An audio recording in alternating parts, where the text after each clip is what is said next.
doing. Nobody knows what the hell you're doing. That's it. I'm not. And you sit there with a cowboy hat going, I'm not going to be on with... You won't believe how many stars laughed at his jokes, and how many secretly hated him for it. Don Rickles could light up a room, or burn it to the ground with one line. He wasn't just a comedian. He was a one-man roast battalion. He walked into a room, looked a celebrity dead in the eye, and dropped a punchline that left the audience howling, and the target either laughing or seething in silence. People called him Mr. Warmth, but let's be honest, that nickname was pure irony.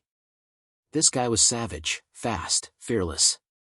He had a gift for turning insults into applause, but behind all those standing ovations, there were bruised egos, quiet grudges, and stories that never made it to the stage. So what happened when the spotlight turned off? Who laughed, and who never forgave him? Let's rewind. Believe it or not, Don Rickles didn't start out trying to be funny. Nope. He trained to be a dramatic actor. Shakespeare, war movies, serious stuff. He auditioned for years, hoping for that big break in film and TV. But Hollywood didn't bite. By the 1950s, he was barely hanging on. So, like many desperate artists, he tried something new, stand-up. He hit the nightclubs in New York and Miami, telling jokes that flopped harder than a wet mop. Until one night, a heckler shouted something, and Rickles clapped back with an insult so sharp, the room exploded in laughter. And just like that, a new comedy monster was born. He dropped the scripted gags and leaned into the chaos. No one was safe, not the audience, not celebrities, not even himself. He insulted everyone and everything, and somehow it worked. The magic? He didn't deliver his burns with cruelty, he did it with charm, like a friend teasing you at dinner. And that's what made him unstoppable. Until, of course, he went too far, which happened more often than you think. But let's not get ahead of ourselves. First, let's talk about the moment everything changed for Rickles, the night Frank Sinatra walked into one of his shows. Most comics would crumble under that pressure. Not Rickles. He looked Sinatra dead in the eye and said, "Make yourself at home, Frank, hit somebody." Sinatra loved it. Instead of getting offended, he came back. Brought his famous friends. Spread the word. And just like that, Rickles wasn't just playing nightclubs anymore, he was headlining Vegas. Throughout the 60s and 70s, Rickles owned Las Vegas. His shows weren't just comedy. They were events.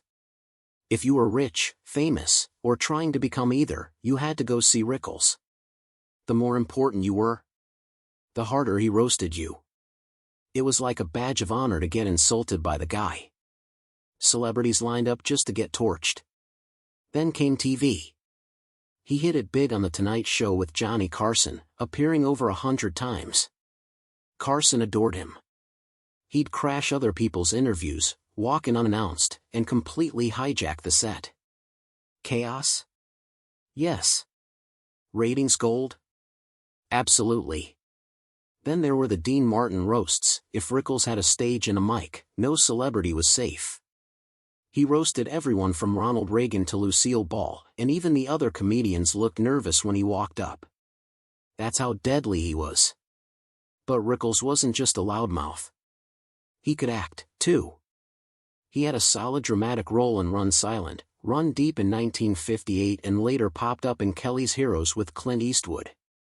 And if you saw him in Casino, you saw a whole different side, quiet, serious, intimidating. A reminder that under all the jokes, he could have had a different career. He just chose chaos instead. Ironically, despite his fame, awards didn't really come until late in life. It took a documentary, Mr. Warmth, to finally land him an Emmy. By then, most people agreed, love him or hate him, Rickles was a comedy legend. But that legend came with baggage. See, Rickles' comedy didn't age like fine wine. He roasted everyone, race, religion, gender, status. No one got a pass. And while he said it was all in good fun, the world started to change. By the 2000s, people looked back at his routines and winced. What used to be edgy now sounded just wrong. A joke about President Obama and a mop? Yeah, that didn't land so well, Critics called it racially loaded. Rickles said it was just another joke. But it was clear, the culture was shifting, and not everyone was still on board. Still, even when people cringed at his words, they couldn't deny the genius behind the delivery. He roasted Reagan in front of a room full of dignitaries, saying, "We're all working together to figure out how you became governor." The president laughed. That was the Rickles effect. He said what no one dared to say, and made you laugh in spite of it. But not everyone laughed.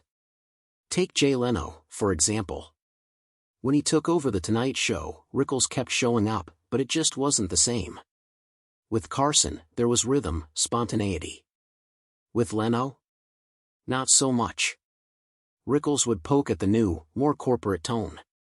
He'd roast Leno right to his face, even complain about being left in the green room like some forgotten relic. The crowd would laugh, but the vibe? It was off. Something had changed.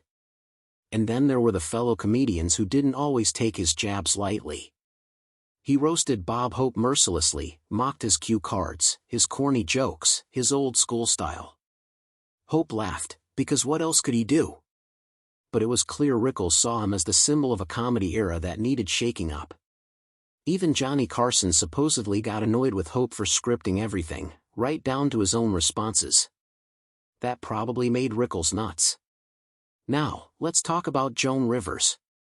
These two had some of the most savage exchanges in talk show history. He called out her plastic surgery. She hit back with jokes about his age, his face, his hair. It was like a roast battle in Fast Forward. But unlike with others, the barbs felt mutual. They respected each other, and knew the game. It was war, but a friendly one. Then there were comedians who didn't fight back, like Red Skelton. His comedy was soft, sentimental. Rickles? The total opposite.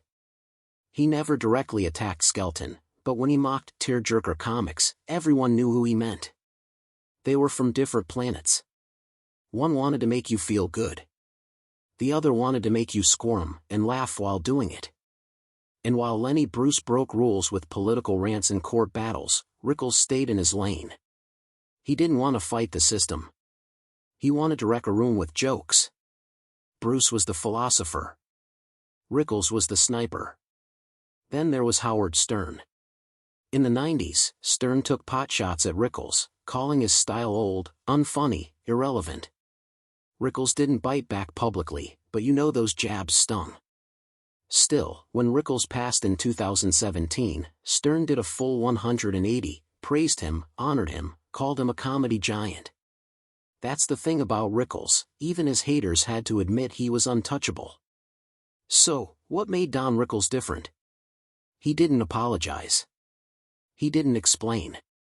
He made fun of everybody, because in his mind, that made it fair. Some people walked away laughing.